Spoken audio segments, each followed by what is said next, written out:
Magandang araw mga ka-aerial defense, may ibabahagi na naman ako sa inyo dahil ngayong araw na ito ay may bagay tayong pag-uusapan, mga Pilipino pinaghahanda sa posibleng digmaan laban sa mananakop, pero bago tayo magpatuloy huwag mo muna kalimutan mag-like, share, and subscribe, paki-follow at like muna ng aming page na nasa description na ang link. Dapat maging handa ang Pilipinas sa anumang mga external threats bilang resulta sa tumataas na geopolitical tension sa Indo-Pacific. Ito ang binigyang diin ni Pangulong Ferdinand Marcos Jr. nang kinausap nito ang mga miyembro ng Philippine Army's 5th Infantry Division sa Camp Melchor de la Cruz sa Gamo, Isabela. Ayon sa Pangulo, malapit lamang ang Pilipinas sa Taiwan kung saan nagpahayag ng interest din dito ang China, kaya mahalaga na ang northern part ng Pilipinas ay maging handa sa anumang mga eventuality. Binigyang diin ng Pangulong Marcos sa mga sundalo na kabilang sa kanilang misyon ngayon ay ang territorial defense mula sa external threats. Ibig sabihin handa ang mga ito na depensahan ang teritoryo ng bansa. Nilinaw naman ni Pangulong Marcos na minamantini lamang ng Pilipinas kung ano ang atin at hindi pwede na kukunin ito na basta-basta na lamang kahit isang pulgada ng ating teritoryo. Ang Cagayan ay kabilang sa mga lugar sa ilalim ng Enhanced Defense Cooperation Agreement dahil sa geopolitical landscape nito at mga banta. Nabati ko ang lahat ng mga Pilipino sa loob at sa labas ng bansa sa pagdiriwang ng ika-126 na anibersaryo ng proklamasyon ng kalayaan ng Pilipinas. Isang karangalan na mapabilang sa lahing Pilipino na mga ninuno ay magiting at nakipaglaban upang maibalik ang kasarinlan at kapayapaan sa ating bansa. At bilang tagapagmana ng kalayaan na tinatamasa natin ngayon, tungkulin ng bawat isa sa atin na pangalagaan ito at tiyaking hindi na tayo kailanman magpapatinag sa anumang banta ng pananakop at pag-aapi. Sa pagharap natin sa mga hamon ng modernong panahon, nawa ay pagtitibayin natin hindi lamang ang ating katapangan, kung hindi pati na rin ang ating pagkakaisa at pagtutulungan. Higit dito, kalayaan sa ating teritoryo, soberanya. Kaya't walang pagod ang ating pagbabantay. Walang katapusan ang ating pakikipagpulong sa iba't ibang mga bansa upang matulungan din tayo maisulong ang ating kapakanan at karapatan. Mga kababayan, tayo ang muka ng bagong Pilipinas. Sa sarili nating pamamaraan, maaari tayong maging bayani ng ating makabagong panahon. Gamitin natin ang ating dunong at sipag sa bawat gawain. At ang pinakamahalaga, maging mapakumbaba, mapagmahal sa bayan at marangal tayo sa lahat ng oras. Habang binabaybay ang daan tungo sa kinabukasang puno ng pag-asa at oportunidad, tungo sa bagong Pilipinas na matagal na nating ipinapangarap. Muli, isang makabuluhang araw ng kalayaan sa lahat. Mabuhay ang malayang sambayanan ng Pilipino. Mabuhay ang Republika ng Pilipinas. Hopefully, it's going to be signed soon with Japan. Within the year, sir? Yes, hopefully. Second quarter? No, I won't give a date. I don't know. This is safe to say. You know, I'm a lawyer. You cannot leave me in this question. It's going to be signed.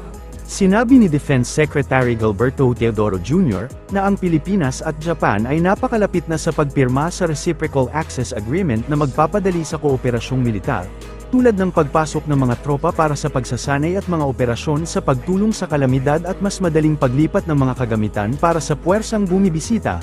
Ang Access Deal ay pipirmahan sa Hulyo sa isang pulong ng mga dayuhan at mga ministro ng depensa mula sa magkabilang panig sa Pilipinas. Ang Pilipinas ay may parehong kasunduan sa United States at Australia, habang ang Japan ay may katulad na deal sa United Kingdom at Australia.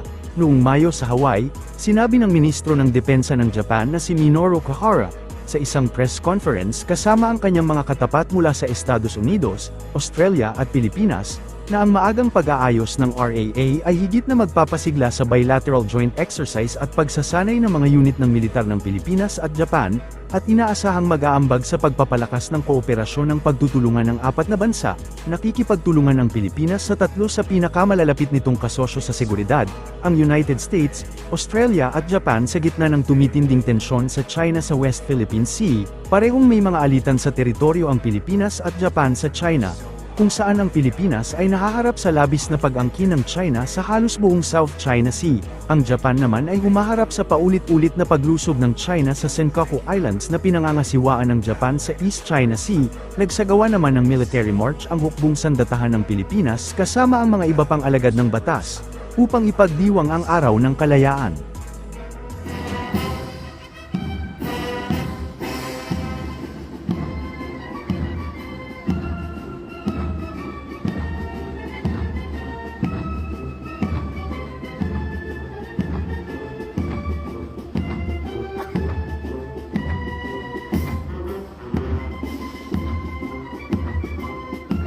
magsimpong lahat.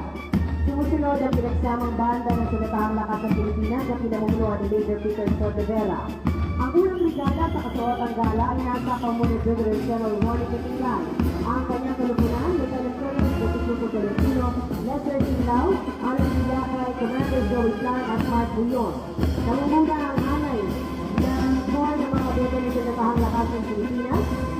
Sumusunod po ang mga kadete ng Philippine Merchant Marine Academy na pinangungunahan ni Midshipman First Class Julian Cesar de la Cruz. Ang PMMA ay isang institusyon sa pangmataasang edukasyon sa larangang laban na pinangangasiwaan ng ating pamahalaan. Sumusunod ang talupad ng mga kawal ng Philippine Army sa pamuno ni Lieutenant Colonel Jeffrey Mamuya. Ang Philippine Army ay lagi nakahandang maglingkod sa iba't ibang pamamaraan habang sinisiguro ang kalupaang teritorial. Isinusulong ang kaalaman sa pamamagitan ng Army Literacy Control System at iniangat ang atas sa kabuhayan ng ating kababayan. Ang talupad ng mga kawal ng Philippine Navy sa pangunguna ni Commander George Ciscar. Ang Philippine Navy ang siyang tanod ng ating karagatan, nangungunang tagapagtanggol at tagapangalaga ng ating nasasakupang dagat. Nagsasagawa ng Mercy Missions Rescue Relief Operation sa panahon ng kaligad kabilang na ang pangalaga sa yamang dagat at kapaligiran nito. Narito po ang kalupad ng Philippine Air Force sa pinangungunan ni Lieutenant Colonel Yoshio Isirunay III. Ang mga pinaguriang ang well na papaglingap sa gabantay ng ating himpapawid, sumusuporta para sa tactical air support at mobility para sa mga tauhan at kagamitan ng Sandatahang Lakas. Ang pangalawang brigada, Special Operations Forces, sa pamumuno ni Commodore Dwight Stephen Gulnoan.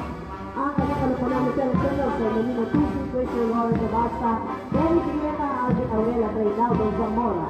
Unang batalyon, binubuo ng Scout Ranger Special Forces ng Army sa pamumuno ni. Ito po ang mga individual na nakahangat at kasanayan at sinusunod ang operasyong tulad ng Small Unit Operations mula reconnaissance, intelligence at demolitions.